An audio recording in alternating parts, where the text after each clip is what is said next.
Baik, saya langsung mulai aja ya. Topik yang akan saya bawakan saat ini adalah hipertensi ensefalopati.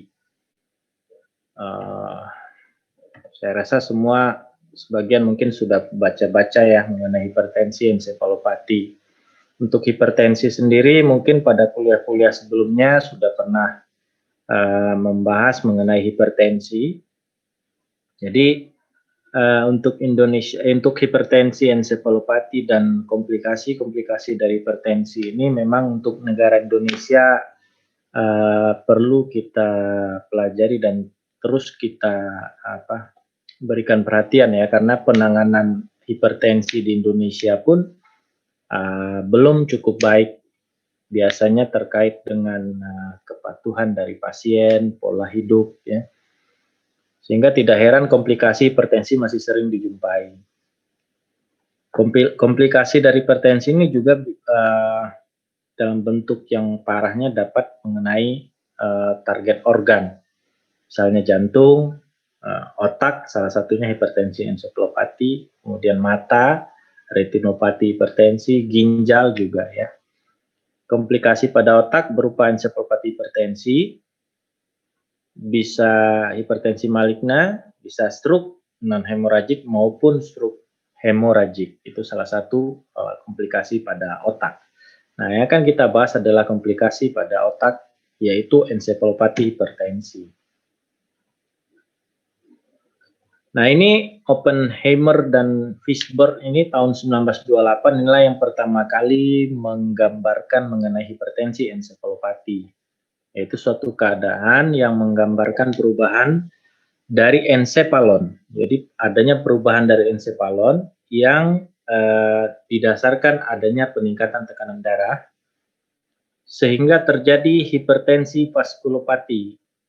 Artinya kegagalan fungsi vaskuler yang disebabkan oleh hipertensi yang akibatnya adalah edema dari intracerebral atau edema dari ensepalon. Jadi awalnya mereka mendefinisikan hipertensi ensefalopati seperti itu. Ini saya rasa kalian sudah tahu semua ya, menurut kriteria GNC7, kriteria hipertensi itu apa ya, dikatakan prehipertensi, batasannya apa, hipertensi stage 1, stage 2, bagaimana. Nah, perlu dibahas mengenai krisis hipertensi. Jadi krisis hipertensi itu adalah suatu kondisi peningkatan tekanan darah yang butuh perhatian yang lebih, sehingga dikatakan sebagai krisis hipertensi. Ada dua ya, yang pertama hipertensi emergensi atau darurat, ditandai dengan tekanan darah diastolik, biasanya lebih dari 120 diastolik ya. Kemudian disertai adanya kerusakan berat dari organ target. Keterlambatan pengobatan akan menyebabkan timbulnya sequel atau timbulnya gejala sisa yang menetap atau bisa kematian. Dan tekanan darah harus kita turunkan sampai batas tertentu dalam waktu beberapa jam. Jadi kalau emergensi hipertensi telah terjadinya kerusakan organ target. Sedangkan hipertensi urgensi ya, salah satu bagian dari krisis hipertensi di mana tekanan diastoliknya sama lebih dari 120 tanpa kerusakan atau komplikasinya minimum dari organ target. Nah, untuk penurunan tekanan darah pada hipertensi urgensi diturunkan dalam 24 jam sampai batas yang aman. Jadi kalau hipertensi emergensi, kalau sudah terjadi kerusakan organ target, harus diturunkan dalam batas tertentu, waktunya beberapa jam, harus lebih cepat dibandingkan hipertensi urgensi. Istilah-istilah lain pada krisis hipertensi, misalnya hipertensi refrakter. Misalnya orang dengan hipertensi yang telah diberikan pengobatan, ya, tapi tekanan darahnya masih di atas 200 sampai 100 per 100 mm air raksa. Kemudian hipertensi akselerasi, kemudian hipertensi maligna. Maligna ini biasanya kondisi hipertensi akselerasi, ya. Disertai dengan kelainan funduskopi, misalnya papil edema, ya, serta adanya tanda-tanda peningkatan tekanan intrakranial, atau kerusakan vaskuler, atau gagal ginjal, atau kematian kalau tidak mendapatkan pengobatan. Nah, beda dengan ensefalopati hipertensi, terjadi kenaikan tekanan darah tiba-tiba disertai dengan keluhan neurologis yang sifatnya reversible. Ya, jadi reversible itu artinya pada hipertensi ensefalopati kondisinya bisa kembali normal kalau tekanan darah kita turunkan.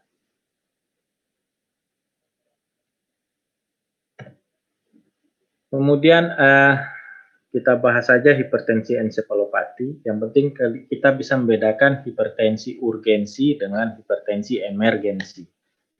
Nah, hipertensi ensefalopati ini bagian dari hipertensi emergensi. Kuncinya, hipertensi ensefalopati merupakan sindrom akut yang reversible. Ya, jadi hipertensi ensefalopati biasanya bersifat reversible atau bisa kembali seperti normal lagi kalau seandainya dilakukan penanganan yang tepat.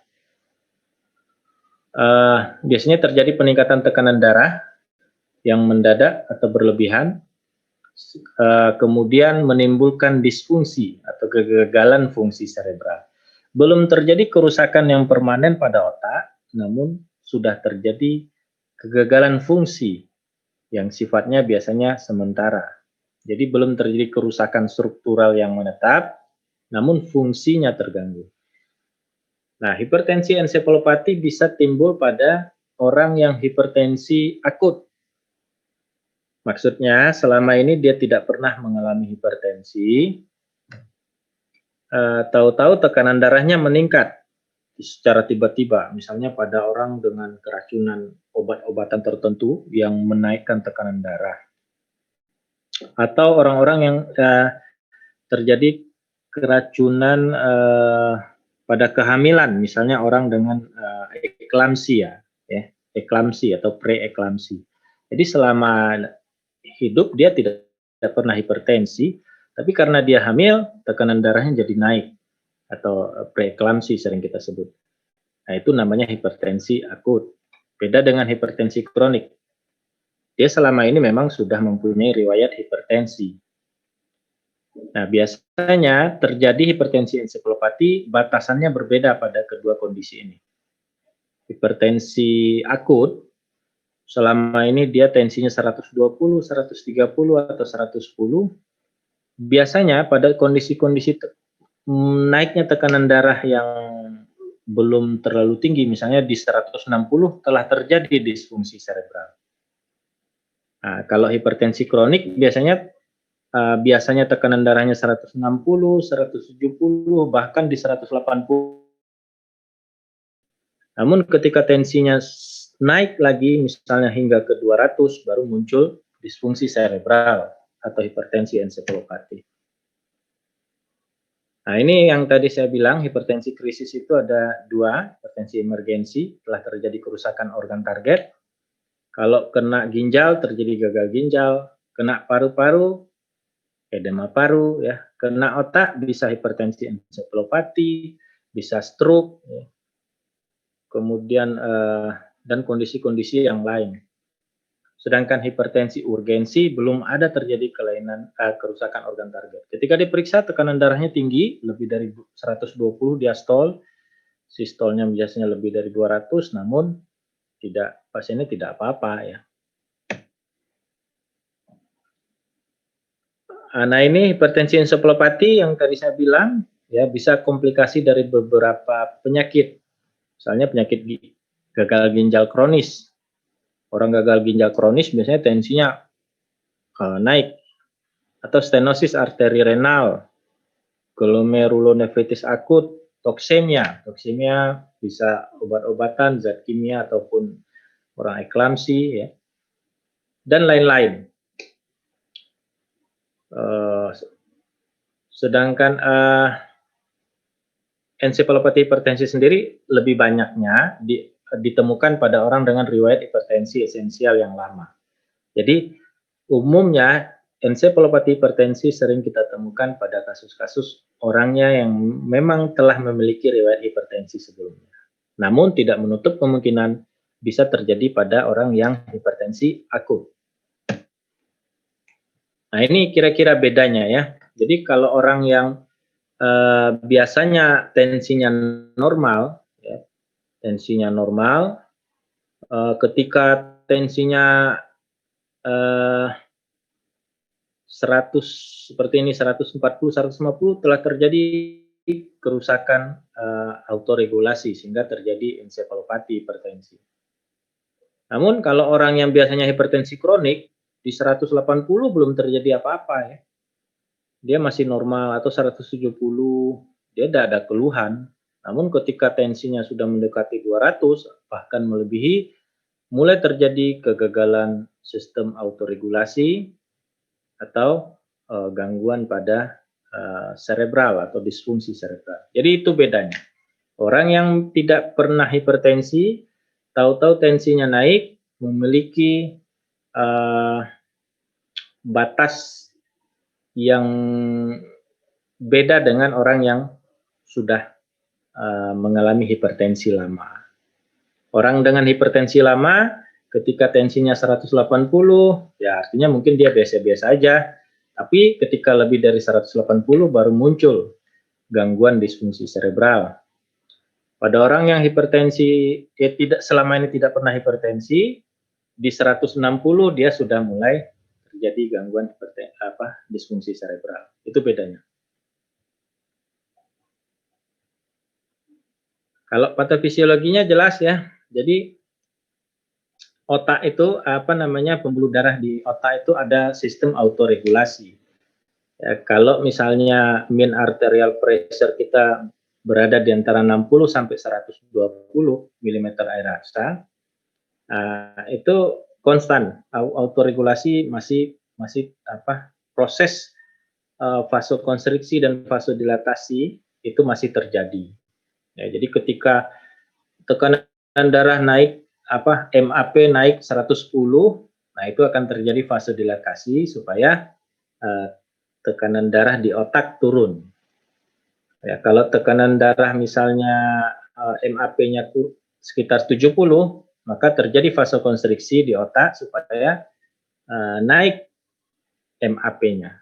Namun kalau seandainya MAP itu bahkan sudah lebih dari 180 mm air raksa, MAP itu 2 diastol, sistol tambah 2 diastol bagi 3 ya. Maka terjadi gangguan autoregulasi sehingga dikatakan dapat menimbulkan hiperperfusi. Hiperperfusi terjadi edema pada otak sehingga terjadi ensefalopati. Jadi otaknya hanya edema, fungsinya terganggu. Namun otaknya belum terjadi, pembuluh darahnya belum pecah, ya, otaknya belum terjadi iskemi, hanya edema.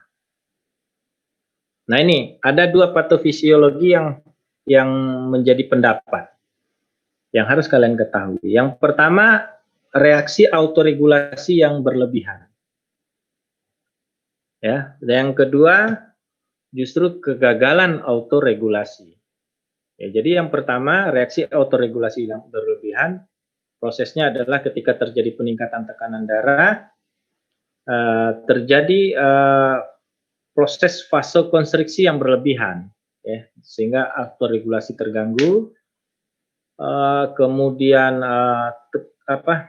CBF-nya jadi meningkat, ya, cerebral blood flow-nya jadi meningkat, terjadilah vokal cerebral iskemia, kemudian iskemia pada pembuluh darah, bahkan dari ya terjadi kerusakan pada arterial dan kapiler, kemudian dapat menimbulkan petechial hemorrhage dan iskemia lokal.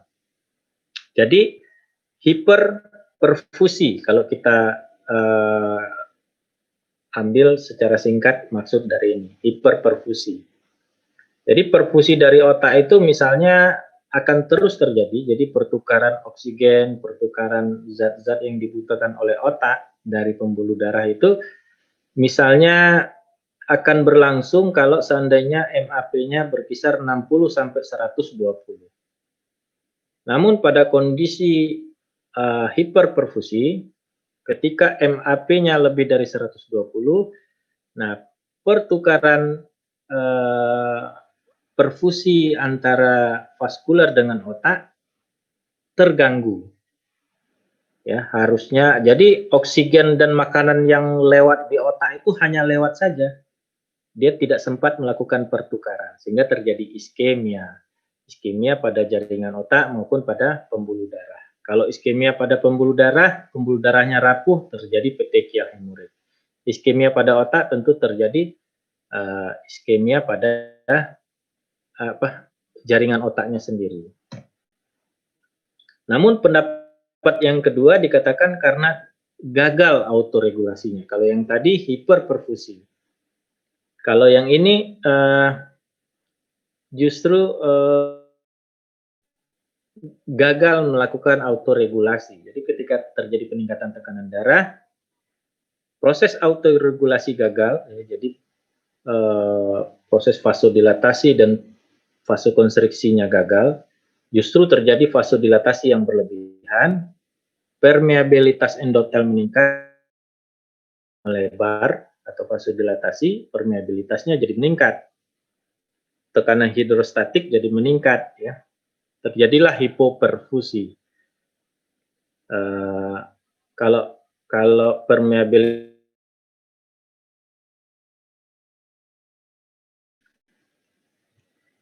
air tentu lebih gampang masuk ke dalam jaringan otak sehingga terjadi cerebral edema. Timbullah gejala hipertensi ensefalopati. Jadi kalau yang pertama tadi karena peningkatan tekanan darah terjadi vasokonstriksi yang berlebihan. Vasokonstriksi yang berlebihan menimbulkan hiperperfusi, jadi perfusi yang berlebihan sehingga mengakibatkan kerusakan jaringan otak maupun kerusakan pembuluh darah di otak. Kalau yang kedua, peningkatan tekanan darah justru menimbulkan vasodilatasi yang berlebihan. Vasodilatasi yang berlebihan mengakibatkan hipoperfusi, jadi perfusi yang kurang baik, terjadi cerebral edema dan terjadilah hipertensi ensefalopati. Apapun itu mekanisme yang kita percayai, dua-duanya akan menimbulkan gejala hipertensi ensefalopati. Gejalanya apa? Biasanya, ya ini biasanya, prodromal dulu. Jadi sebelum timbul gejala yang ensefalopati yang hebat, biasanya dia ada gejala yang ringan dulu. Biasanya dia nyeri kepala, bahkan mual sampai muntah, kemudian gangguan penglihatan. Nah, ketika ini masih belum teratasi, tekanan darahnya masih belum kita turunkan, terjadilah ensefalopati yang berat, misalnya gangguan kesadaran, ya, bisa kejang, ya, kejang biasanya kejang umum, ya, jarang kejang vokal. Nah, kalau seandainya ini tidak kita atasi dengan segera, ensefalopati ini tidak kita atasi dengan segera, maka akan menimbulkan gejala-gejala yang sifatnya menetap. Ya, bisa kayak stroke, ya, stroke baik hemoragik maupun non hemoragik. Muncullah gejala hemiparese, gangguan berbicara, kemudian kontrol gerakan bola mata. Jadi kalau 1 dan 2 ini merupakan gejala ensefalopati hipertensi. Sakit kepala, mual, muntah, gangguan penglihatan, gangguan kesadaran, kejang. Namun kalau 3, 4, 5 ini biasanya 3, 4 ini biasanya yang ketiga ini biasanya kita temukan kalau hipertensi ensefalopati tidak diatasi, timbullah gejala yang menetap seperti stroke. Pemeriksaan biasanya pada funduskopi, ya, pada hipertensi akut biasanya normal. Jadi funduskopinya normal biasanya. Tidak perlu dilakukan lumbal fungsi. Untuk menegakkan diagnosa, anamnesis ya, dan pemeriksaan fisik. Jadi di anamnesis ada riwayat hipertensi atau tidak, kemudian gejalanya apa saja ya, apa ada nyeri kepala, muntah, kejang, gangguan penglihatan dan sebagainya. Kemudian adakah kerusakan organ target, terutama organ target di otak, gejalanya yang tadi, penurunan kesadaran, kejang. Kemudian boleh kita lakukan funduskopi, ada tidak papil edema ya, papil edema berarti sudah terjadi peningkatan tekanan intrakranial. Kemudian dinilai kardiovaskuler, urinalisa untuk menilai, untuk mencari penyebabnya biasanya apakah ada gangguan ginjal dan sebagainya. Kemudian perlu dilakukan pemeriksaan CT scan untuk membedakan apakah ini masih ensefalopati hipertensi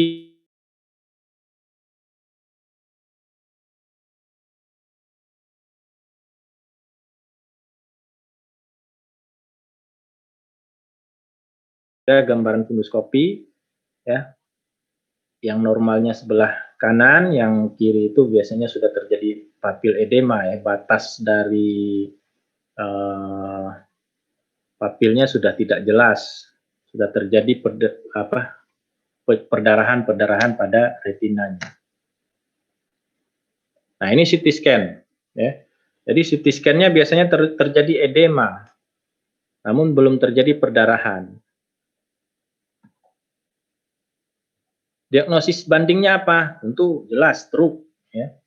Ada orang datang, kita periksa tensinya lebih dari 200-an, kejang pasiennya atau penurunan kesadaran, tentu kita didik pertamanya dengan stroke. Nah, bedanya apa? Kalau stroke di CT scan ada iskemik atau ada perdarahan. Stroke biasanya sifatnya vokal. Jadi selain penurunan kesadaran ada hemiparese ya, ada gangguan berbicara, jadi sifatnya ada lateralisasi, ada kelemahan sesisi tubuh. Ya. Kalau dia ensefalopati hipertensi sifatnya global, ya. Kelemahannya tentu kedua sisi tubuhnya terganggu, bisa kejang dan sebagainya. Kemudian bisa berupa status epileptikus misalnya. Jadi orang dengan jangan-jangan itu adalah kejang, bisa jadi ya, bisa jadi orang datang tensi tinggi, kemudian dia kejang disertai dengan penurunan kesadaran sehingga disebut status epileptikus. Jadi bukan karena ensefalopati hipertensi, jadi justru karena listrik otaknya yang terganggu karena memang ada riwayat epilepsi. Tentu itu bedanya. Kalau status epileptikus dia punya riwayat sering kejang sebelumnya. Bisa jadi ensefalitis, ya, peradangan pada ensefalon, pada jaringan otak. Karena infeksi, tentu ada riwayat infeksi sebelumnya. Tentu pada kasus-kasus ini biasanya kalau meningoencephalitis didapatkan kaku kuduk pada pemeriksaan yang seharusnya tidak ada pada orang ensefalopati hipertensi. Kemudian bisa jadi peningkatan tekanan intrakranial, misalnya karena ada massa di otak, misalnya ada tumor, ya, ada perdarahan otak sehingga terjadi peningkatan tekanan intrakranial.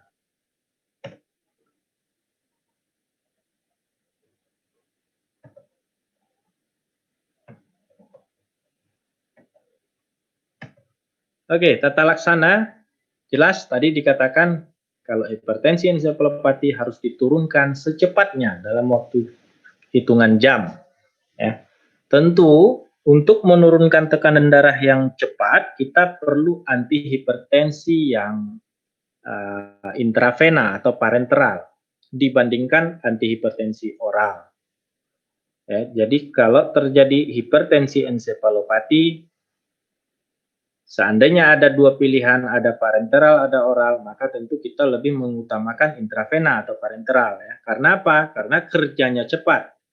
Kemudian karena dia intravena, kita bisa mengontrol kalau terjadi penurunan tekanan darah yang berlebihan, kita stop saja. Gitu ya. Beda dengan oral. Kalau oral sudah diberikan di dalam mulut, kita tidak bisa menghentikan. Kemudian kita tanggulangi ada kelainan organ target, misalnya dekompensasi jantung atau pasiennya kejang misalnya, tentu kita berikan obat kejang ya. Kalau pasiennya nyeri kepala, muntah, tentu kita berikan obat-obat yang dapat mengatasi gejala tersebut. Kemudian kita tanggulangi etiologi hipertensi. Misalnya orang dengan gagal ginjal, tentu kita konsultasikan dengan dokter ginjal hipertensi ya, apa perlu di hemodialisa atau dan sebagainya. Kalau toksik tentu diberikan antidotumnya. Prinsipnya adalah harus dilakukan monitor tekanan darah yang intensif. Kenapa? Karena kita perlu menurunkan tekanan darah secara cepat, namun ada target tertentu. Tadi saya sudah bilang, ada target tertentu yang harus dicapai, yang tidak boleh melebihi target tersebut. Tekanan darah diturunkan secara cepat, namun harus sesuai dengan target, tidak boleh lebih. Makanya pasien biasanya harus dimonitor secara intensif. Kalau perlu dipasang monitor, kalau perlu dirawat di ruang high care ataupun intensive care. Kalaupun monitor tidak ada, berarti kita harus melakukan pemeriksaan tekanan darah setiap 5 menit.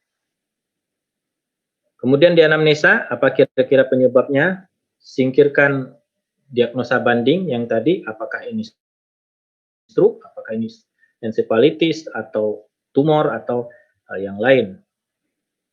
Kemudian tentukan ada atau tidak kerusakan organ target, kemudian turunkan tekanan darah secara perlahan untuk mengurangi berkurangnya perfusi ke otak, jantung, ginjal akibat penurunan yang terlalu cepat. Jadi kita perlu menurunkannya dengan cepat, namun tidak boleh terlalu cepat dan tidak boleh berlebihan ya. Karena tadi awalnya dia hiperperfusi, jadi kalau kita anut sistem hiperperfusi, kita turunkan tekanan darahnya secara cepat dan berlebihan, justru terjadi hipoperfusi. Ya, akibatnya otaknya makin rusak. Nah, itu makanya tekanan darah diturunkan secara cepat, namun ada targetnya, tidak boleh berlebihan. Nah, ini penurunan tekanan darah diastolik biasanya tidak kurang dari 100, ya, sistolik tidak kurang dari 160. Tapi biasanya semuanya ini kita ambil yang ketiga. Ya, yang ketiga. Jadi, prinsip tata laksana hipertensi ensefalopati adalah menurunkan tekanan darah tidak boleh lebih dari 25% MAP. Jadi dihitung MAP-nya, kita turunkan maksimal 25% dari MAP. Sistol plus 2 diastol dibagi 3, misalnya tekanan darahnya 220/100. Ya, berarti 220 ditambah 100 ditambah 100. Sistol plus diastol 2 kali diastol dibagi 3. Berarti 420 dibagi 3. Nah, MAP-nya berapa? Kemudian diturunkan 25%, ya kira-kira ya batasannya sekitar 180 lah sistolnya. Ya. Atau pakai prinsip yang pertama, turunkan tekanan darahnya tapi janganlah kurang dari 160. Nah, menurunkan itu harus dicapai dalam 1 sampai dengan 2 jam. Nah, setelah tekanan darahnya berkisar 160, 170, 180, itu dipertahankan selama 48 jam. Biasanya 24 sampai 48 jam. Nah, setelah itu baru diberikan antihipertensi oral supaya tekanan darahnya lebih turun lagi, ya. Jadi prinsipnya adalah turunkan tekanan darah dengan cepat, kemudian dipertahankan ya dengan cepat, namun tidak boleh terlalu berlebihan. Kemudian dipertahankan dalam 24 hingga 48 jam. Setelah itu terserah, harus diturunkan hingga tekanan darahnya normal. Nah, ini kira-kira obatnya. Kita harus mengenal antihipertensi oral, antihipertensi intravena ya. Kenapa intravena? Short acting, kerjanya cepat, mudah dititrasi. Kalau seandainya diberikan tetesannya 10 misalnya. Oh, tensinya belum turun, naikkan 20. Kalau 20 belum turun, naikkan lagi 30 tetes. Oh, berlebihan 30, tensinya terlalu cepat turun. Dikurangi tetesannya ya, sehingga mudah dititrasi. Nah, biasanya di luar negeri labetalol ya, labetalol ini sangat terkenal ini. Namun di Indonesia belum ada. Di Indonesia adanya nicardipin dan diltiazem. Biasanya kita menggunakan nicardipin ataupun diltiazem. Disarankan hindarilah antihipertensi oral ya, atau intravena yang alpha blocker. Namun pada kondisi-kondisi tertentu, misalnya kalian berada di suatu tempat yang tidak tersedia, misalnya puskesmas pelosok tidak tersedia antihipertensi intravena, maka daripada terjadi kerusakan yang sifatnya menetap, ya bolehlah diberikan antihipertensi oral untuk menurunkan tekanan darahnya. Namun perlu pertimbangan, menurunkannya pun jangan terlalu berlebihan. Jadi misalnya di pelosok tensinya 220, kalian berikanlah antihipertensi oral, nifedipin misalnya sublingual atau captopril sublingual. Sudah turun tensinya 170.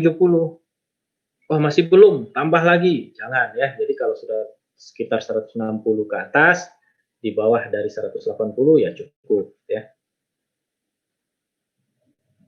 Kalau masih fase hipertensi urgensi, artinya kalau kalian ketemu orang berobat di tensi, tensinya sangat tinggi namun belum terjadi gangguan kerusakan organ target, artinya pasiennya sadar, tidak sakit kepala, tidak kejang, jantung, paru, ginjalnya bagus ya. Tekanan darahnya diturunkan lebih perlahan lagi. Jadi kalau tadi harus dicapai dalam 1 hingga 2 jam targetnya, kalau hipertensi urgensi ya bisa dalam target itu bisa dicapai dalam 12 hingga 14 jam. Sehingga pada kondisi hipertensi urgensi kita boleh memberikan antihipertensi oral ya, karena antihipertensi oral kan kerjanya tidak terlalu cepat. Nah, ini kira-kira obat antihipertensi dan dosisnya ya. Nanti saya berikan kalian ada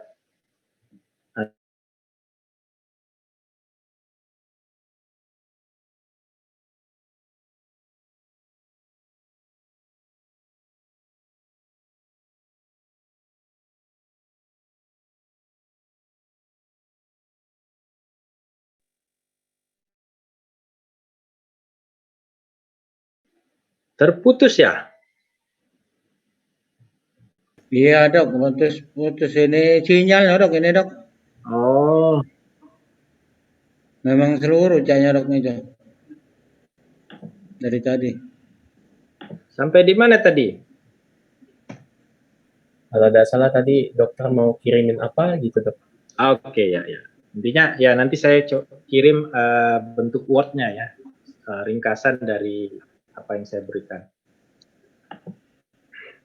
Karena kalau bentuk kayak gini kalian susah lah ngapalnya. Ya. Oke.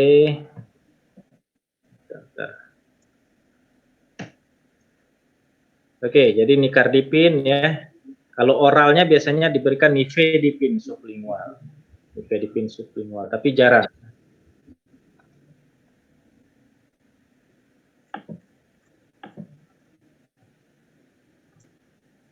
Kemudian ingat ya dalam menangani pasien hipertensi hepatik harus dilakukan pemantauan yang ketat ya, dipantau hati-hati.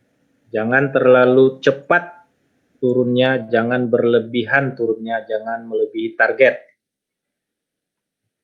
Ya, hati-hati kadang-kadang pemberian intravena sering dialami ya. Dek, turunkan tensinya target 170.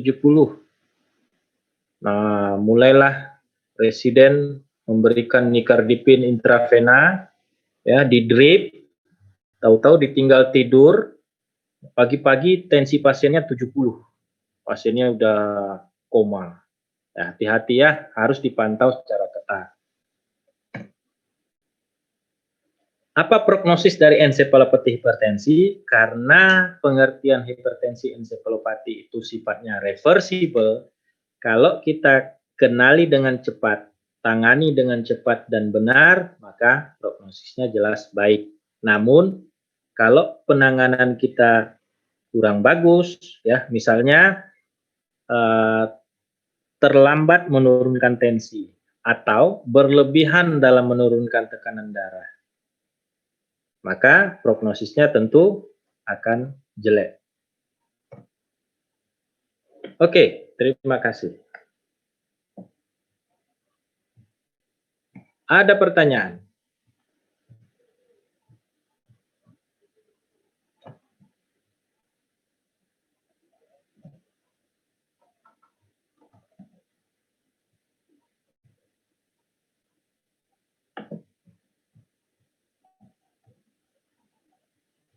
Ketua masing-masing ada nggak?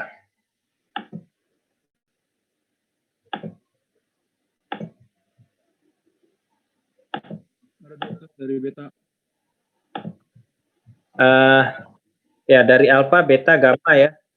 Nanti WA saya kirimkan filenya. Jadi kalian WA, kalian kirim email, ya, email dari masing-masing. Kemudian saya kirimkan file modulnya ya, modul singkatnya supaya kalian bisa belajar.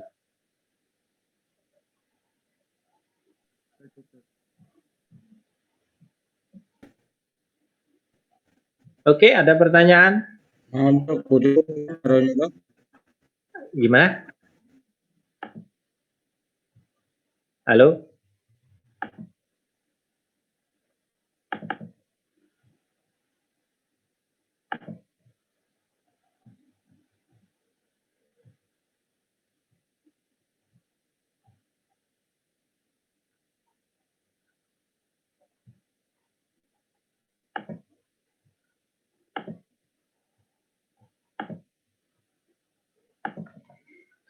Jadi nanti saya kasih ini ya, bahan ajarnya ya.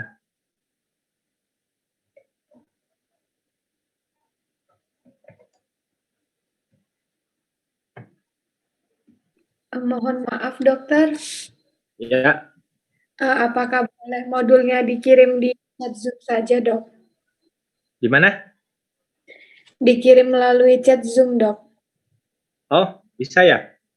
Iya bisa dok, dari yang ada di chat ada file gitu dok tulisannya. Oke, saya kirim ya, ntar ya. Terima kasih banyak dokter, kalau boleh sekalian PPT-nya juga dok. Oke lah. Karena sumber belajar kami di situ. Makasih banyak dokter. Oke.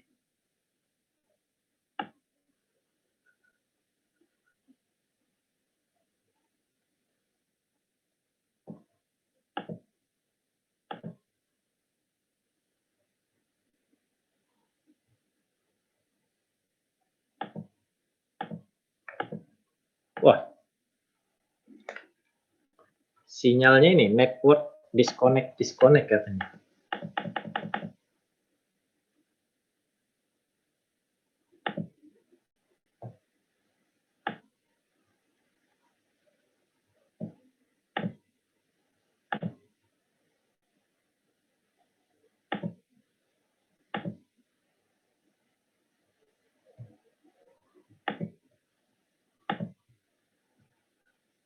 Kalau PPT masuk ya? Masuk dokter. Oke. File docs-nya juga sudah masuk dokter. Terima kasih. Oke, nggak ada pertanyaan ya? Kalau nggak ada pertanyaan, ya beres kita.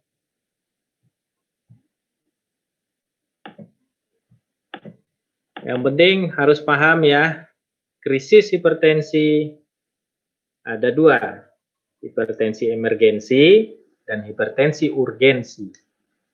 Kalau urgensi, tekanan darahnya tinggi banget, tapi belum terjadi kerusakan organ target, baik otak, jantung, ginjal, dan sebagainya. Belum ada gejala. Kalau dia hipertensi emergensi, telah terjadi kerusakan organ target. Nah, kerusakan itu bisa sifatnya sementara. Kalau sementara kalau sementara dan kerusakannya di otak berarti hipertensi ensefalopati. Kalau menetap kena di otak ya bisa stroke, hemoragik, iskemik dan segala macam. Oke, prinsip penanganannya turunkan tekanan darah dengan cepat namun ada target tertentu, tidak boleh berlebihan. Dipertahankan selama 24 hingga 48 jam baru turunkan ke normal. Dengan apa? Dengan apa supaya bisa mengontrolnya? Ya dengan antihipertensi intravena. Oke? Beres ya? Bisa download semua ya? Bisa, Dok. Bisa, Dok. Ya. Ini semuanya ada di Palembang ya?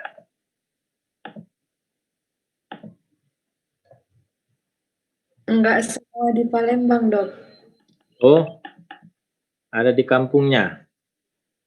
Iya, benar, Dok. Oke lah, mudah-mudahan PPT dan Word saya nyampe di kampungnya ya. Oke, kalau misalnya nggak ada pertanyaan lagi, ya kita akhiri.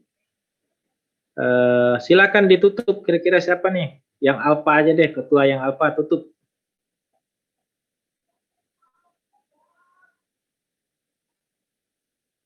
Siapa ketua Alfa?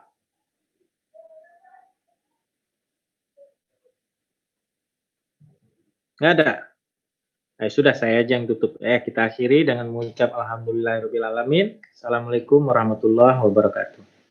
Waalaikumsalam warahmatullahi wabarakatuh. Terima kasih, dokter. Terima kasih, Dok. Terima kasih, Dok. In live ya. Iya, Dok. Ini kalau saya live, kalian masih bisa download filenya kan? Masih bisa, Dok. Masih bisa, Dok. Bisa, Dok. Oke, izin.